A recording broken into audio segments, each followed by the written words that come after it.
السلام عليكم ورحمة الله تعالى وبركاته. مرحبا بكم معايا في قناتكم وصفات سعاد. نتمنى الفيديو تاع اليوم يعجبكم. درت واحد الفيديو اللي مختلف على الفيديوهات اللي مولفه كندير في القناة، اللي هو واحد المبادرة ديال الافطار ديال الصائم في هذا الشهر المبارك، هذا الشهر ديال رمضان. الله يدخل علينا وعليكم بالصحة والسلامة.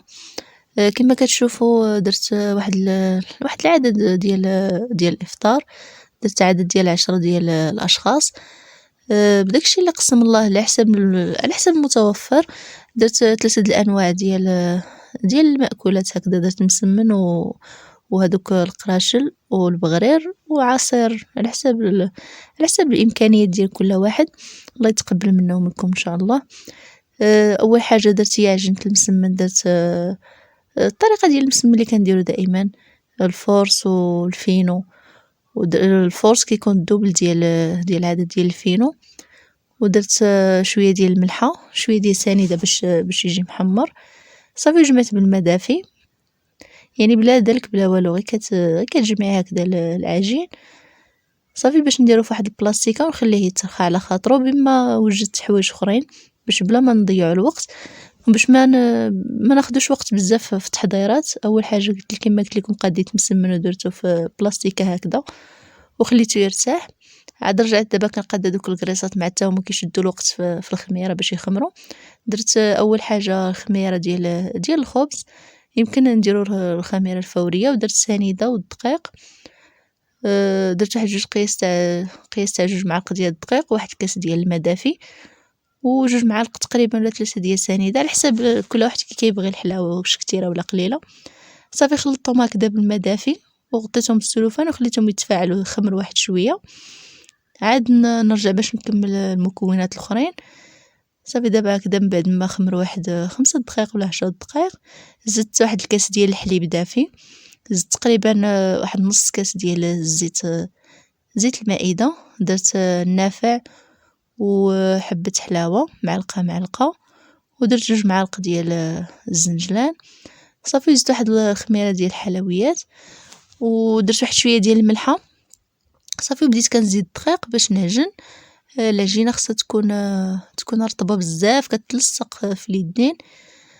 صافي عجنت هكذا العجين.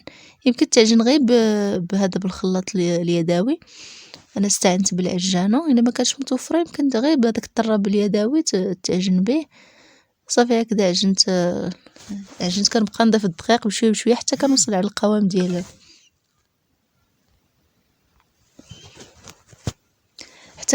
القوام ديال العجين اللي بغيت. كما كتشوفوا هي راه جاريه بزاف. صافي غادي نغطيها وغادي نخليها تخمر حتى كيتضاعف الحجم ديالها، تقريبا شي نص ساعه حتى 40 دقيقه، وتكون في شي بلاصه اللي تكون دافيه. صافي دابا خليتها هي كتخمر ورجعت للمسمن. بديت من بعد ما كما شفتوا راه ترخى وطلق راسو. صافي غادي نبدا نقاد كويرات باش نبدا نطيب فيه. بديت كنشكل هكذا كرات ودهنتهم بالزيت باش ما يتشمعوش من الفوق وما يديروش ديك الجلده. بعد بشويه الحال بدا كيسخن. صافي بديت كنحل بالزيت ودرت واحد الكميه ديال الزبده مع الزيت، ودرت الفينو مع خميره حمراء باش غادي نبقى نفرق بين الطبقات ديال المسمن هكذا كما كتشوفوا.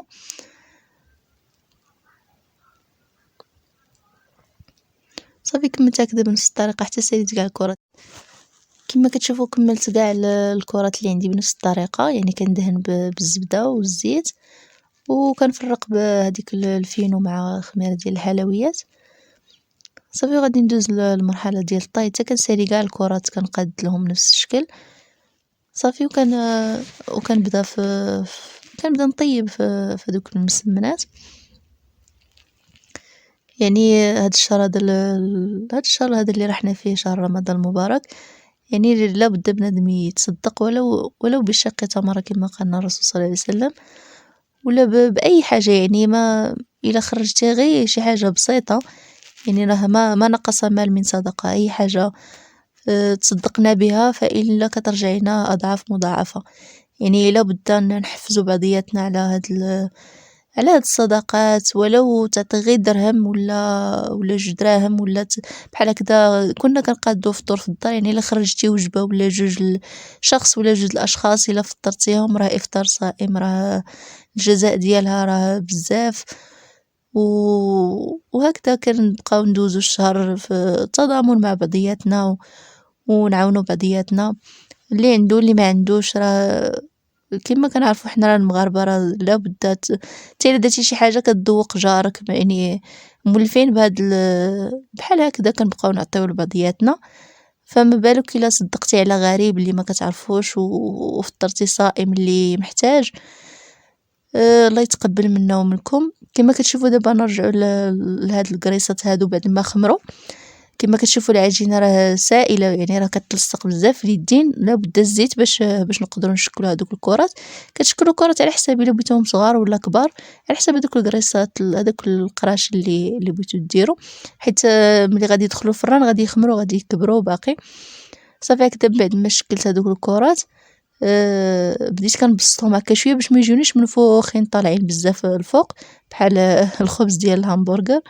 بغيناهم يكونوا كريسات بلديين. صافي هادوك الكريسات دهنتهم بصفار ديال البيض ودخلتهم الفران يطيبوا العافيه اللي تكون ناقصه.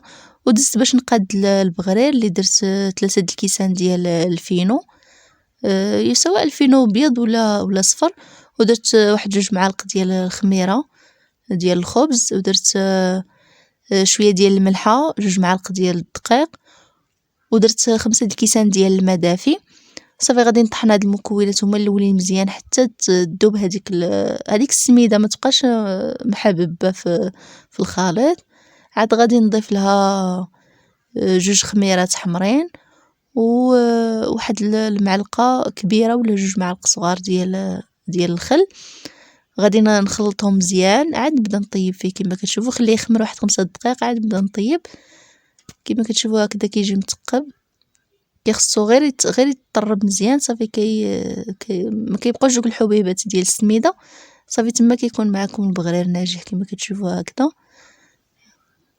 صافي هما الكريسات من بعد ما خرجتهم من الفران كما كتشوفوا راه كيجيو قطنيين، كيجيو رطبين، والرائحه ديال هذوك الزرارع وهذه كتعطي فيهم الريحه زوينه.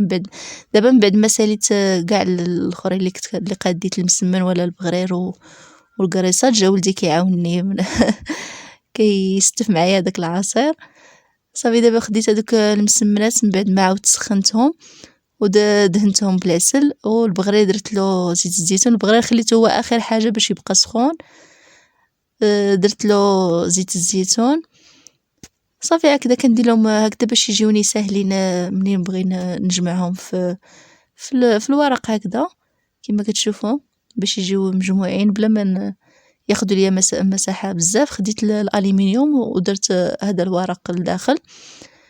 كندير حبه ديال البغرير ووحده ديال المسمن وواحد الكريسه، يعني هذا فطور ديال شخص واحد، يعني افطار ديال صائم واحد. كيكونوا بحال هكذا الناس هادو اللي كيطلبوا، ولا كاين متشردين، كاين الله يحسن العوان، كل واحد وظروفه. يعني كندير هكذا وجبه لشخص واحد مع عصير هذا ديال 2 دراهم. يعني كل واحد على حساب المتوفر عنده، على حساب الظروف ديالو. يعني اللي يقدر يعطي اكثر راه كيعطي. اللي المهم هو اننا نتصدقوا وناخذوا الاجر والثواب ونعاونوا بعضياتنا في هذا الشهر هذا. كما كتشوفوا ولدي هو اللي قال لي انا اللي غادي نتكلف بالتفريق باش حتى هو يولف العطاء والصداقات. ايوا كان كيعطي كان كيعطي هكذا الناس. نتمنى يعجبكم الفيديو تاع اليوم وتدعموا هذا المحتوى الجديد اللي درت في هذا الشهر الفضيل. واللي عجبو الفيديو يدير جيم وشي كومونتير زوين، واللي مازال ما اشتركش في القناه يشترك وفعلوا الجرس باش يوصلكم كل جديد. واللي اول مره تشوف القناه ديالي تشترك فيها. وشكرا لكم اللي وصل الفيديو حتى لهنا، كنشكرو.